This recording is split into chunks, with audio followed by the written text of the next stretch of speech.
जय श्री कृष्ण, जय श्री सीताराम। दर्शकों, आज हम जानते हैं ज्येष्ठ मास के शुक्ल पक्ष की एकादशी की व्रत कथा, विधि एवं महात्म्य के बारे में। वर्ष भर की 24 एकादशियों में से ज्येष्ठ मास के शुक्ल पक्ष की एकादशी सबसे ज्यादा बढ़कर के फल देने वाली है। इसीलिए इस एकादशी का व्रत अवश्य करना चाहिए। इस एकादशी के दिन सूर्य उदय से लेकर के द्वादशी के दिन सूर्य उदय तक जल न पीने का विधान है। इसीलिए इस एकादशी का नाम निर्जला एकादशी है। ज्येष्ठ मास के अंदर दिन बहुत बड़े होते हैं, प्यास ज्यादा लगती है। ऐसे दिनों के अंदर सचमुच यह व्रत करना एक बड़ी साधना के समान फल देने वाला है। इस एकादशी के दिन जल से भरा हुआ मटका, अन्न, वस्त्र, छत्ता आदि, पंखा आदि दान करने का, दान दक्षिणा देने का बहुत बड़ा विधान बताया गया है।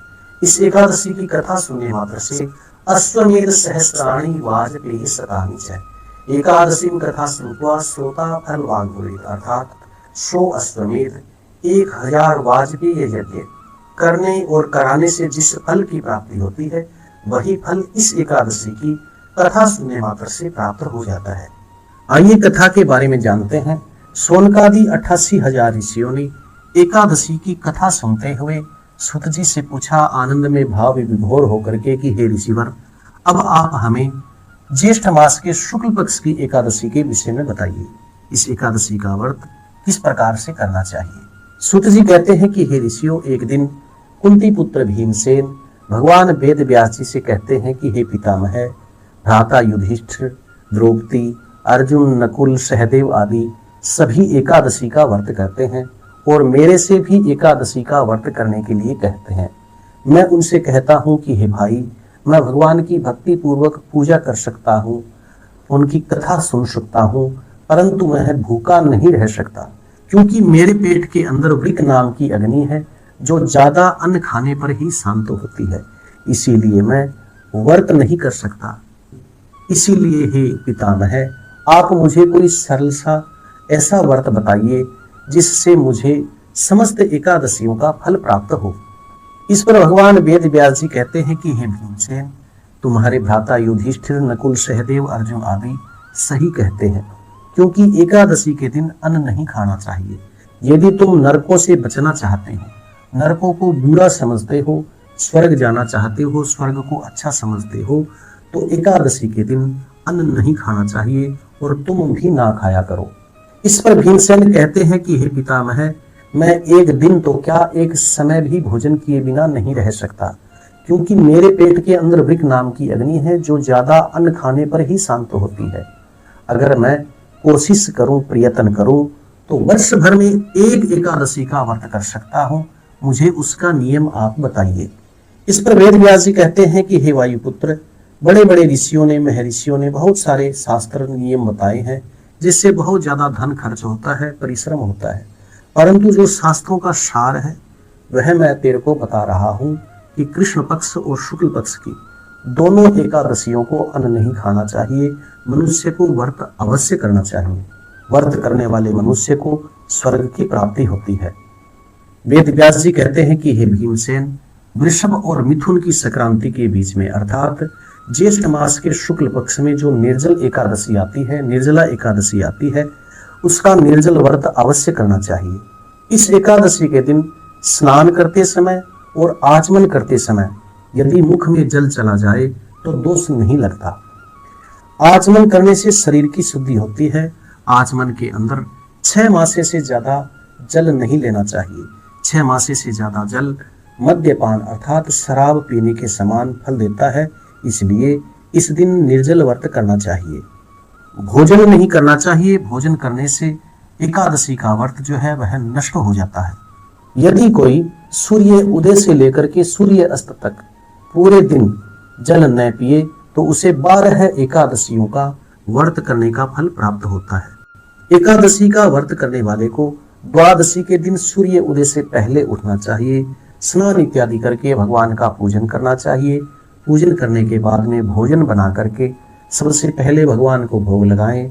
उसके बाद में ब्राह्मण को भोजन करवा करके फिर स्वयं भोजन करके व्रत को पारण करना चाहिए, व्रत खोलना चाहिए। भगवान वेद व्यास जी कहते हैं कि हे भीमसेन, स्वयं भगवान श्री नारायण ने मेरे से बताया था कि इस एकादशी का व्रत समस्त तीर्थों के अंदर दान करने के बराबर फल देने वाला होता है। एक दिन निर्जल रहने से मनुष्य के सारे पाप नष्ट हो जाते हैं।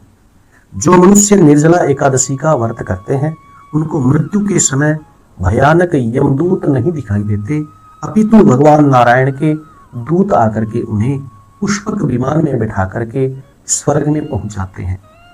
वेद व्यास जी कहते हैं कि हे भीमसेन, संसार में ज्येष्ठ मास के शुक्ल पक्ष की निर्जला एकादशी के समान और कोई भी व्रत नहीं, इसके समान फल देने वाला और कोई भी व्रत नहीं।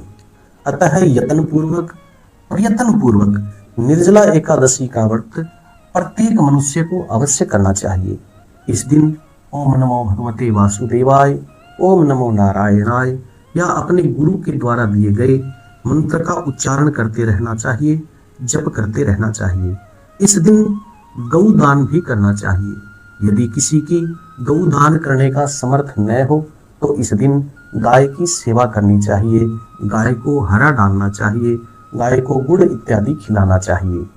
इस एकादशी को भीमसेनी या पांडव एकादशी भी कहते हैं। इस एकादशी को निर्जल व्रत करने से पहले भगवान का पूजन करके भगवान से प्रार्थना करनी चाहिए कि हे प्रभु, आज मैं निर्जल व्रत करूंगा, आप मेरे व्रत की मेरी रक्षा सुरक्षा करिएगा। हे प्रभु, आप ही सामर्थ्य प्रदान करेंगे, तभी मैं इस एकादशी का निर्जल व्रत कर सकूंगा। इस प्रकार से भगवान की प्रार्थना करते हुए, भगवान से निवेदन करते हुए व्रत को प्रारंभ करना चाहिए। इस दिन जल से भरा हुआ मटका वस्त्र से ढक करके दक्षिणा सहित किसी ब्राह्मण को दान देना चाहिए। ऐसा करने से समस्त पाप भगवान श्री नारायण की कृपा से नष्ट हो जाते हैं। इस एकादशी के दिन जो मनुष्य स्नान करते हैं, तप करते हैं, जप करते हैं, भगवान के नाम का स्मरण करते हैं, कीर्तन करते हैं, उनको करोड़ पल स्वर्ण दान करने का फल प्राप्त होता है। जो इस दिन यज्ञ हवन इत्यादि करते हैं, भगवान का कीर्तन करते हैं, हे भीमसेन, उनके फल का वर्णन तो कोई भी नहीं कर सकता जी। जो निर्जला एकादशी के दिन निर्जल व्रत करते हैं वो भगवान श्री नारायण के धाम को जाते हैं। जो इस एकादशी के दिन अन्न खाते हैं उनको चंडाल समझना चाहिए, अर्थात निम्न स्तर का व्यक्ति समझना चाहिए। वे अंत के अंदर नरकों में जाते हैं, यमदूतों के द्वारा मुदगरों से पीटे जाते हैं। इसलिए इस एकादशी के दिन भूल करके भी मनुष्य को अन्न नहीं खाना चाहिए। भगवान वेद व्यास जी कहते हैं कि हे भीमसेन, ब्रह्म हत्या करने वाले, चोरी करने वाले, असत्य भाषण करने वाले, अपने गुरु से द्वेष करने वाले, झूठ बोलने वाले, ये सब के सब पाप निर्जला एकादशी के दिन व्रत करने से नष्ट हो जाते हैं। भगवान की कृपा से अंत में वे स्वर्ग के अधिकारी बन जाते हैं। भगवान वेद व्यास जी कहते हैं कि हे कुंती पुत्र, जो पुरुष या स्त्री इस व्रत को श्रद्धा पूर्वक करते हैं उनको इन कर्तव्यों का पालन अवश्य करना चाहिए। उन्हें सबसे पहले भगवान श्री नारायण विष्णु का शालिग्राम भगवान का पूजन करना चाहिए। उसके बाद में गौदान करनी चाहिए। गौदान न कर सके तो गौ की सेवा करनी चाहिए। इस दिन जल से भरा हुआ मटका वस्त्र ढक करके और दक्षिणा सहित, फलों सहित, पंखे सहित दान करना चाहिए। निर्जला एकादशी के दिन अन्न, वस्त्र, छत्ता, उपहन अर्थात पंखा आदि कोई भी दान करता है दक्षिणा सहित, उसको अनंत फल की प्राप्ति होती है। इस एकादशी की कथा को जो प्रेम पूर्वक सुनते हैं या सुनाते हैं वे भी स्वर्ग के अधिकारी बन जाते हैं। कथा का सार जानने से पहले यदि आप इस चैनल पर नए हैं तो चैनल को सब्सक्राइब करिए ताकि और आने वाली व्रत कथा, विधि, महात्म्य आपको प्राप्त होते रहें। इस कथा का सार यह है कि अपनी कमजोरियां, अपनी कमियां अपने गुरुदेव से, अपने बड़ों से, ज्येष्ठ श्रेष्ठों से, माता पिता से छुपानी नहीं चाहिए। उन्हें अपनी कमियां बतानी चाहिए ताकि वे कोई उचित उपाय, उचित समाधान, उचित रास्ता हमें बता सकें ताकि हम उन कमियों को, उन कमजोरियों को दूर कर सकें। देखिए, भीमसेन के अंदर एक कमी थी अन्न ज्यादा खाने की। उन्होंने अपने गुरुदेव भगवान वेद व्यास जी के आगे निवेदन किया तो भगवान वेद व्यास जी ने उन्हें सारी एकादशियों में, समस्त एकादशियों के अंदर सबसे कठिन एकादशी का व्रत बताया और कहा कि अगर तो और एकादशियों का व्रत नहीं कर सके, सारी एकादशियों का व्रत नहीं कर सके तो कोई बात नहीं, ज्येष्ठ मास के शुक्ल पक्ष की निर्जला एकादशी का व्रत, निर्जल व्रत कर, तेरे को कुछ भी नहीं खाना और न पीना है, श्वास लेना है और भगवान के नाम का जाप करना है। 24 घंटे तक, सूर्य उदय से लेकर के सूर्य अस्त तक तुम्हें कुछ भी नहीं खाना। और भीमसेन ने सारी एकादशियों का व्रत न करके ज्येष्ठ मास के शुक्ल पक्ष की इस एकादशी का व्रत करके समस्त एकादशियों के फल को प्राप्त किया, अर्थात अपनी कमजोरियों को अपने गुरुदेव से, अपने से बड़े जनों को बताने से उनको समाधान की प्राप्ति हुई। इसीलिए अपनी कमजोरियां अपने से बड़ों जनों से, अपने से ज्येष्ठ जनों से छुपानी नहीं चाहिए, उन्हें बतानी चाहिए, ताकि हमें उचित समाधान अपने से गुरुजनों से प्राप्त हो सके। जय श्री कृष्ण, जय श्री सीताराम। कथा सुनकर के कथा को लाइक करें, शेयर करें और कमेंट के अंदर भगवान का मंगलमय नाम अवश्य लिखें, ताकि और आने वाली व्रत कथा, विधि, महात्म्य आपको प्राप्त होते रहें। जय श्री कृष्ण, जय श्री सीताराम।